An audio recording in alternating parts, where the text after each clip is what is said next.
श्रीशैलेशदयापात्रं दीभक्त्यादिगुणार्णवं यतीन्द्रप्रवणं वन्दे रम्यजामातरं मुनिं लक्ष्मीनाथसमारम्भां नाथयामुनमध्यमाम् अस्मदाचार्यपर्यन्तां वन्दे गुरुपरम्परां यो नित्यमच्युतपदाम्बुजयुग्मरुक्मव्यामोहतस्तदितराणि तृणाय मेने अस्मद्गुरोर्भगवतोस्य दयैकसिन्धोः रामानुजस्य चरणौ शरणं प्रपद्ये।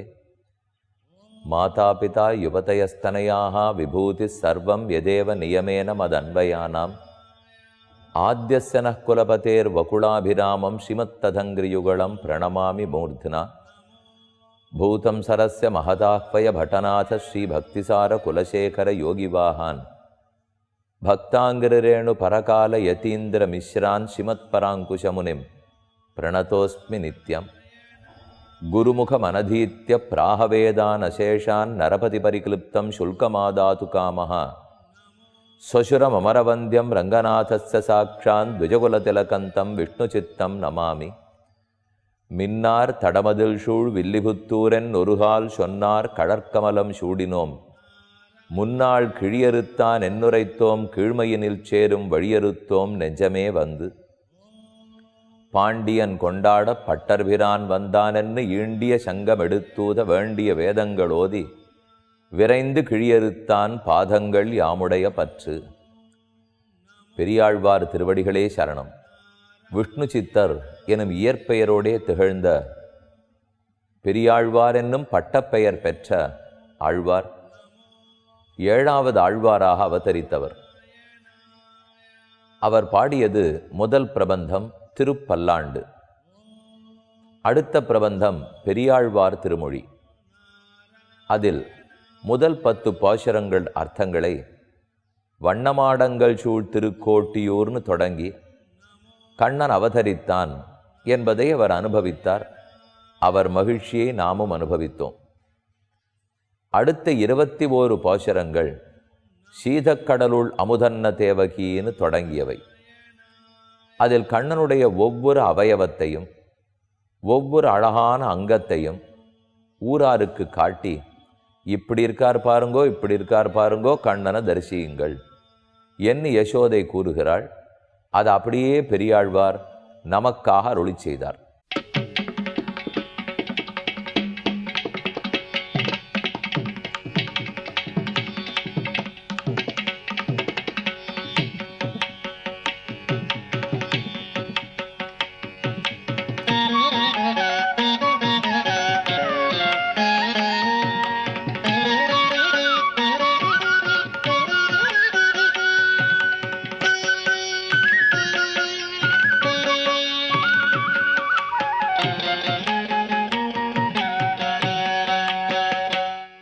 இன்று தொடக்கமாக நாம் பார்க்க வேண்டியது 3வது 10 பாசுரங்கள்.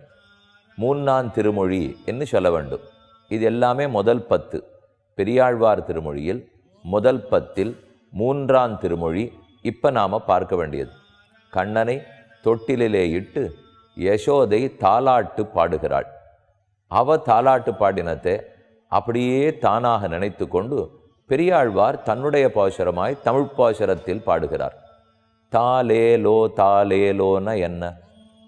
தால் அப்படின்னா நாக்கு என்று தமிழில் பொருள். ஏல் ஓ அப்படிங்கிறதெல்லாம் அசைச்சொற்கள். அசைச்சொல்லுன்னு சொன்னால் ஒரு பாதத்தை பூரிக்கிறதுக்கு, ஒரு சொல்ல பூர்த்தி பண்ணுறதுக்கு, ஒரு வாக்கியத்தை முடிப்பதற்கு அதெல்லாம் அசைச்சொற்கள் சேரும். ஏல் ஓர் எம்பாவாய் திருப்பாவேல ஒவ்வொரு பாட்டிலையும் கேள்விப்படுறோம் இல்லையோ. திரவேலோர் எம்பாவாய், உரங்கேலோர் எம்பாவாய், அந்த அப்படி சொன்னதெல்லாம் ஏல் ஓர் அப்படிங்கிறத பாதபூரணம் அசைன்னு சொல்லுவார்கள். அதை போல் இது தால் ஏ ஓ. தாலேலோ தாலேலோனால் தால் என்பதற்கு மொத்தம் நாக்குன்னு பொருள். அப்போ நாக்கு அசைந்து அசைந்து குழந்தை தூங்க வேணும் என்பதற்காக தாயார் தன்னுடைய நாக்கு அசைந்து அசைந்து அதுக்குன்னு பாடல்களை பாடுகிறாள். அதைத்தான் தாலேலோ பாடுதல்னு சொல்கிறோம். இப்போ பெரியாழ்வார் திருமொழியில் இந்த பதிகம் தாலேலோ பதிகம். அதே போல் குலசேகராழ்வார் 10 பாசுரங்கள் பாடியிருக்கார். திருக்கண்ணபுரம் சௌரி பெருமாளுக்காக மண்ணு புகழ் கோசலதன் மணிவயிறு வாய்த்தவனேன்னு தொடங்குகிற பதிகம். அது பெருமாள் திருமொழியில் இருக்கிறது. அதுவும் தாலேலோ பாசுரம். அப்போ இது ஒரு தாலேலோ பாடல்கள், அது தாலேலோ பாடல். யாருக்குமே குழந்தை பிறந்திருக்கும், அந்த குழந்தையை அவரவர் தொட்டில் இட்டிருப்பார், அவர்களும் தாலேலோ பாடியிருப்பார். அப்போ என்ன நினைச்சுன்னு பாடியிருப்பாள்னால், ராமனுக்கு கௌசல்யை பாடியிருப்பாள், கண்ணனுக்கு யசோதை பாடியிருப்பாள், சேர்த்து வைத்து குலசேகராழ்வாரும் பெரியாழ்வார் பாடினார்கள். அந்த ராமன் அந்த கண்ணனுடைய அருள் இதோ பிறந்திருக்கிற நம்ம குழந்தைக்கு வரணும் என்று நினைத்து கொண்டே தானே ஒவ்வொரு தாயும் தாலேலோ பாடியிருப்பாள். அந்த அனுபவம், அந்த அனுகிரகம் எல்லாருக்கும் கிட்டட்டும் என்று இந்த பதிகத்தை தொடங்கப் போகிற இந்த நாளில்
படிக்க படிக்க அதற்குரிய பலம் கிடைக்குமே. ஒரு பக்கம் ஞானம் வளரும், பக்தி வளர போகிறது, உலகத்தில் பற்றின்மை நிச்சயமாக வளரும், கலியுகத்தில் தைரியமாக வாழறதுக்கு ஆழ்வாருடைய பாடல்கள் வழி சொல்லி கொடுக்கும், நிஜமாவே பண்ணி கொடுக்கும். அதோட கூட இந்த லோக வாழ்க்கை நன்னா இருக்கிறதுக்கு உண்டானதும் இது கொடுக்கும். கல்யாணம் ஆகணுமா, அதுக்குன்னு 10 பாசுரங்கள் உண்டு. குழந்தை பேச்சுக்கு வைத்திருக்கார்கள், குழந்தை பிறந்தாச்சு. இப்போ இந்த பாசுரங்கள் நம்ம மனசில் இருந்ததுனால் கிருஷ்ணானுபவம் வரும். நம்ம வீட்டிலையும் அதே கண்ணன் தான் இருக்கிறாருங்கிறது தோணும். அந்த கிருஷ்ணானுகிரகம் நம்ம குழந்தைக்கு வரணுங்கிறது தோணும். இந்த அபிப்பிராயத்தோடு தான் நம்ம இந்த பாசுரங்களையே கேட்கணும். ஆழ்வார்கள் அருளமுதம்ங்கிற இந்த நிகழ்ச்சியே இந்த பின்புலத்தில் தான் நடத்தப்பட்டு வருகிறது. இப்போ 3ஆம் பதிகம் பார்ப்போம். ரொம்ப ஆச்சரியமான பாசுரங்கள். அதில் முதல் பாசுரம், மாணிக்கங்கட்டி வைரமிடகட்டி ஆணி பொன்னால் செய்த வண்ணச் சிறு தொட்டில் பேணி உனக்கு பிரமன் விடுதந்தான் மாணிக்குரளனே தாலேலோ வையமளந்தானே தாலேலோ. மாணிக்குரளனே, வாமனமூர்த்தியே கண்ணா நன்னா தூங்கு தாலேலோ. வையமளந்தானே, திருவிக்கிரமனாக உலகத்தை அளந்தவனே கண்ணா தூங்கு. அப்போ கண்ணனையே வாமனனாகவும் திருவிக்கிரமனாகவும் நினைத்து நினைத்து பாடிய பாசுரம். இப்போ இந்த பாட்டில் ஒவ்வொரு பாட்டாக இங்கே பெரியாழ்வார் சொல்ல வர்றது எதுனால், நிஜமாகவே ஒவ்வொரு தேவனும் கீழே இறங்கி வரார் கண்ணனுக்கு தொண்டு புரியணுங்கிறதுக்காக. நான் வேணா கண்ணனுக்கு தூங்கிறதுக்கு தலகாணி கொடுக்கட்டுமா, நான் வேணா அவனுக்கு கழுத்தில் போட்டுக்கிறதுக்கு முத்து மாலை கொடுக்கட்டுமா, அடியை வேணா தொட்டில் சமர்ப்பிக்கட்டுமா, தொட்டிலில் போடுற பட்டு மெத்த நான் வேணா கொடுத்து அனுப்பட்டுமா என்று பிரம்மா ஒன்று கொடுக்குறாராம், ருத்ரன் ஒன்று கொடுத்து அனுப்புகிறார், இந்திரன் கொடுத்து அனுப்புகிறார், வருணன் கொடுக்கிறார், குபேரன் கொடுக்கிறார், எல்லா தேவர்களும் சேர்ந்து கொடுக்குறா. ஏன், மகாலட்சுமியே தன் பர்த்தா குழந்தையா பிறந்திருக்காருங்கிறதுக்காக அவருக்கு வேண்டிய புஷ்ப மாலைகளையும் கொடுத்து அனுப்புகிறார். இப்படி ஒவ்வொரு தேவதையும் என்னென்ன கொடுத்தமிச்சிருக்கார்கள்னு சொல்கிற பாசுரம் எப்படி இருக்கு பாருங்க. பகவான் ஸ்ரீமன் நாராயணன் முழுமுதற் கடவுள். அவர் வைகுந்தத்தில் இருக்கும்போது எந்த எதிர்பார்ப்பும் இல்லை. அவரை பற்றி சொல்லும்போது சர்வஸ்மாத் பரனாய், எல்லார காட்டிலும் மேம்பட்டவன், எந்த எதிர்பார்ப்பும் அவருக்கு இல்லை. அவரை எதிர்பார்த்துத்தான் நாம் இருக்கிறோம். அவாப்த சமஸ்த காமனாய், நிறைவேறாத ஆசையே கிடையாது. அனைத்து ஆசைகளும் நிறைவேறினவர். ஆனால் என்னமோ ஆசையை நிறைவேற்றிருக்கிறதுக்காக பூலோகத்தில் பிறந்தாப்புல பண்ணுறாராம். நம்மோட சேரணும், நமக்கு நல்லதை செய்யணும், அதுக்காகத்தான் இறங்கி வந்திருக்கார். அதில் தானே அனுபவித்து கொள்ள மாட்டாரோ? சர்வப்பிரகார நிரபேட்சனாய், அவருக்கு புளியோதரை தேவையில்லை, தத்தியோனம் தேவையில்லை, அவருக்கு இடுப்பு அரஞ்ஞான் கவர வேண்டாம், பட்டு பீத்தாம்பரமும் வேண்டாம், மெத்தையும் வேண்டாம், தொட்டிலும் வேண்டாம், எந்த தேவையும் இல்லை. ஆனால் அந்த எல்லாத்தையும் தேவர்கள் கொண்டு வந்து கொடுப்பதை ஏற்றுக்கொள்ளுகிறார். நாராயணன் என எப்போதும் கொண்டாடப்படும் எம்பெருமான் இப்போது கண்ணனாக அவதரித்திருக்கிறார்.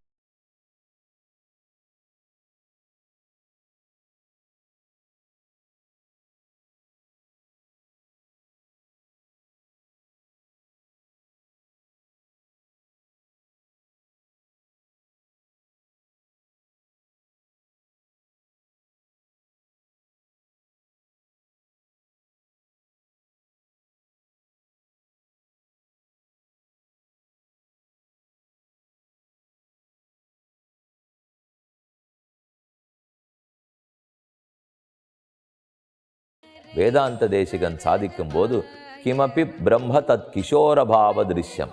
கோபால விம்சத்தினுடைய ஆரம்பத்தில் சொல்றார், கிமபி பிரம்மம், அந்த பிரம்மமாகிற பகவான், கிமபி கிஷோரபாவ திருஷ்யம், ஒன்றும் தெரியாத ஒரு பச்சை குழந்தையானா படுத்துட்டு இருக்காரு. இப்போ அந்த குழந்தையை சுற்றி 10 பேர் பெண்கள் நிற்கிறா.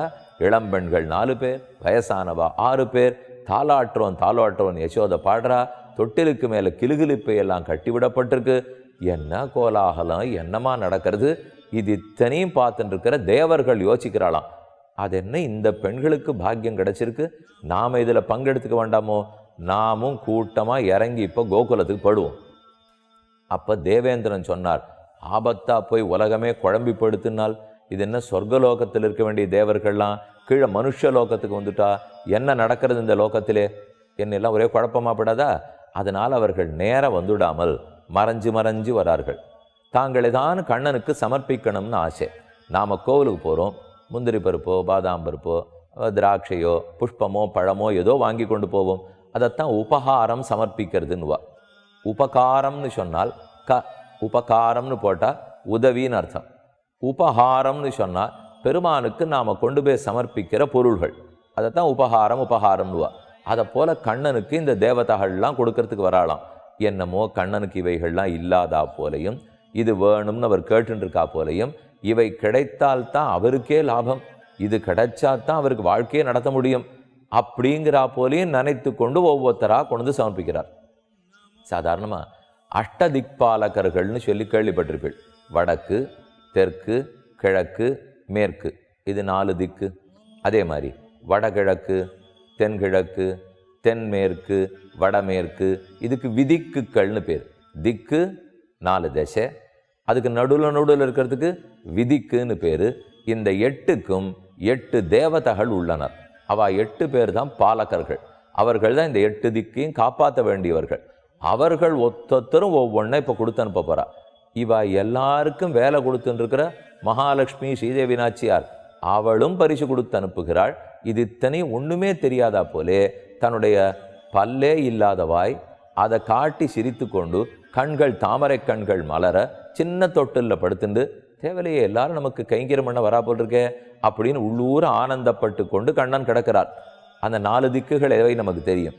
வடக்கே குபேரன் காப்பாற்றுகிறார், கிழக்கே இந்திரன் ரட்சிப்பார், தெற்கே யமன் ரட்சிப்பார், மேற்கே வருணன் ரட்சிப்பார். இந்த 4 திசைக்கு 4 பேர் தான் திக் பாலகர்கள். குபேரன், இந்திரன், யமன், வருணன், இவா 4 பேர் நமக்கு தெரியும். அதுக்கு அடுத்தது குறுக்க இருக்கிற விதிக்குகள் இருக்கணும் இல்லையோ. வடகிழக்கியை ஈசான்ய மூலைன்னு சொல்கிறோம், அப்போ ஈசன் காக்கிறார். அடுத்த தென்கிழக்கு அக்னி மூலைன்னு சொல்கிறோம், அக்னி பகவான் காக்கிறார். அதுக்கப்புறம் தென்மேற்கு நிருருத்தின்னு சொல்கிறோம். இந்த நிருருத்தி பெண் தெய்வம், அலக்ஷ்மின்னு சொல்லுவார்கள். லக்ஷ்மி செல்வம், அலக்ஷ்மி செல்வத்துக்கு நேர் எதிர். அதனால் சதபத பிராமணத்திலேயோ ரிக்வேதத்திலேயோ இவள்கிட்டேருந்து எனக்கு விடுதலை கொடுன்னு தான் பிரார்த்திப்போம்.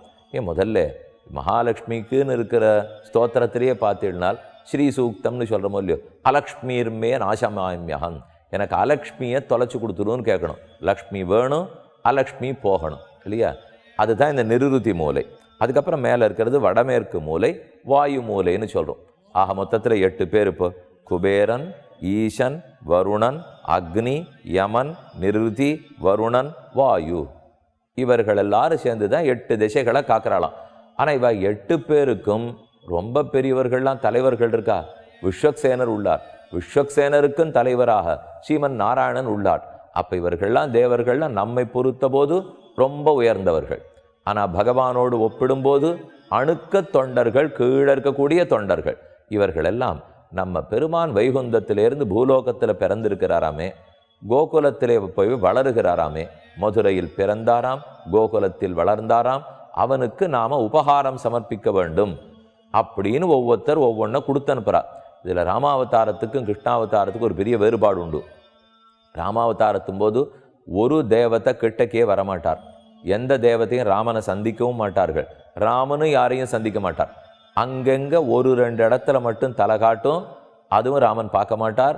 அவர் நேர தேவதைகளை பார்த்ததுங்கிறது ராமராவணன் சண்டை முடிந்து போய் ராவணன் மாண்டு போனான். அப்போ ஆகாசத்தில் தேவர்களெல்லாம் கூடுகிறார்கள். அதுவும் தாங்களா வந்துள்ள தசரதனை முன்னால் நிறுத்தி கொண்டு தாங்கள் பின்னால் நின்று கொண்டு ராமா பவான் நாராயணோ தேவகான்னு அப்பதான் கொண்டாடினார்கள். அதுவும் தாங்களா பண்ணுள்ள தசரதனை முன்னாடி நிறுத்திண்டு. இது ராமாவதாரம். இந்திரனை சந்திக்கக்கூடிய ஒரு சந்தர்ப்பம் வருது ராமாவதாரத்தில். ஆனால் சந்திக்கவே மாட்டேன்னு விலகினுட்டார் ராமன். இதெல்லாம் திரேதாயுகத்து கதை. துவாபர யுகத்தில் கிருஷ்ணாவதாரம் வந்தது பிறந்த அன்னிக்கே கைங்கரியத்துக்கு வந்தார்களே. வசுதேவர் கண்ணனை தன் தலையில் கூடையில் சுமந்து கொண்டு யமுனை ஆற்றை கடந்து நடக்கிறார். அப்போது ஓன்னு மழை பெய்யறது. ஆதிசேஷன் குடையாக பிடித்தார்னு கேள்விப்பட்டிருக்கீங்களா? நாடகத்தில் பார்த்துருக்கோம், படங்கள் எல்லாம் பார்த்துருக்கோமோ இல்லையோ. அப்போ ஆதிசேஷன் நேரம் வந்துட்டாரே கைங்கரியம் பண்ண. வைகுந்தத்தில் இருக்கிறவர் நேரம் அப்போ வந்தார். பிருந்தாவனத்தில் கண்ணன் மாடு மேய்க்கிறதுக்காக இப்படி அப்படி ஓடுவரான். அந்த சமயம் மேலாப்பரப்பான் வினதை சிறுவன் வினதா என்பவளுடைய மகன் கருடன். அந்த கருடன் தன் சிறக பெருசாக விரிச்சுப்பறான். அதனுடைய நிழல்லையே கண்ணன் பிருந்தாவனத்தில் சுற்றி சுற்றி வருவரான். இல்லைன்னா சூரியன் ஒரே தகிக்கிறார், வெயில் வீணா போகாது, இந்த குழந்தை தள்ள தான் எல்லா வெயிலும் விழருது, யார் காப்பாற்றுறது? கருடன் தான் வந்தார். இதை போல ஒவ்வொரு சமயத்திலும் என் நரகாசனுடைய வதத்தின் போது வருணன், இந்திரன், தேவமாதா, அதிதி எல்லாரையும் கண்ணன் சந்திச்சிருக்கார். இந்திரனோட சண்டையே போட்டிருக்கார். இந்திரனால் வந்த ஆபத்து தான் கோவர்தன மலையே தூக்கினது. இப்படி பல தேவதைகளையும் நேரடியாக கண்ணன் சந்தித்தது கிருஷ்ணாவதாரத்தே. அதனால் ஒத்தொத்தரும் நாமும் ஒன்று கொண்டு சமர்ப்பிக்கணும்னு பார்த்தனர். முதல்ல நான்முகக் கடவுள் பிரம்மா கண்ணனுக்குன்னு அழகா சொக்க தங்கம் பொன்னால் சமைக்கப்பட்ட ஒரு தொட்டிலை கொடுத்து அனுப்பியிருக்கிறார். தொட்டிலில் கண்ணன் சேனிச்சுருக்கார். நாளையிலேருந்து தாலாட்டு பாட போகிறோம். அனைவரும் சேர்ந்து அனுபவிப்போம்.